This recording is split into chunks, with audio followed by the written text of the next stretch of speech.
Saudara, gala dinner KTT ke-43 ASEAN berlangsung di Senayan, Jakarta. Presiden Joko Widodo mengajak para pemimpin negara dan juga tamu undangan yang hadir untuk merayakan kebersamaan.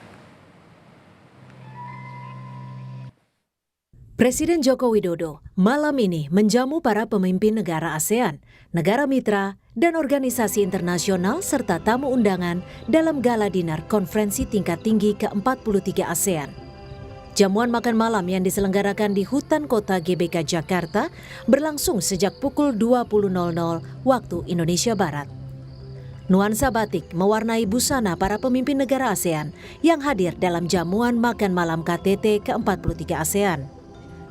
Tak hanya itu, Wakil Presiden Amerika Serikat Kamala Harris dan Perdana Menteri Kanada Justin Trudeau juga hadir dalam jamuan makan malam KTT ke-43 ASEAN. Dalam sambutannya, Presiden Joko Widodo mengajak para tamu untuk menikmati santap malam yang telah disediakan. Good evening. Welcome to the 43rd ASEAN Summit Gala Dinner. I know it's been a long day. We had 6 summit meetings today.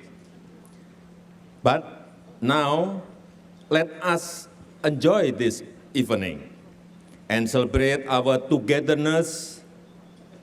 This evening, Indonesia will present the best work of Indonesian youth.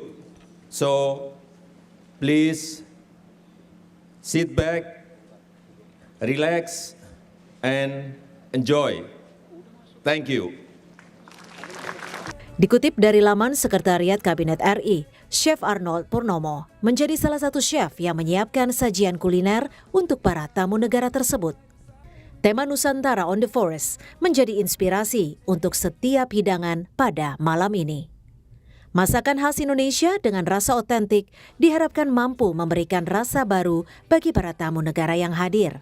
Sambil menikmati santap malam, sejumlah musisi tanah air seperti Andin, Afgan, Yura Yunita, dan Saikoji turut memeriahkan hari kedua penyelenggaraan KTT ke-43 ASEAN.